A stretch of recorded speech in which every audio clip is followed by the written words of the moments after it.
এই তো আমি পড়িয়ে দিই তুমি একা একা পড়তে পারবে? আচ্ছা পড়ো।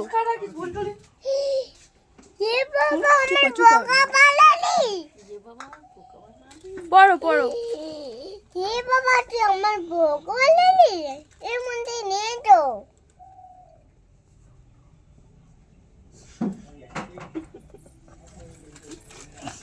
এটা বলবে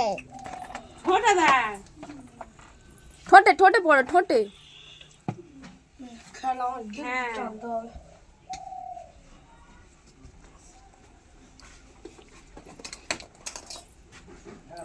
তোমার পুতুলটা কই? কই পুতুল কই? এই তো কই তো? হয়েছে, ভালো লাগছে। কই রে দেখ কেমন করতে হয় ভালো করে দেখাও। কেরম করতে হয় দেখা, এরম এরম কেরম। হ্যাঁ হেভি লাগছে, ওরম করতে হয়।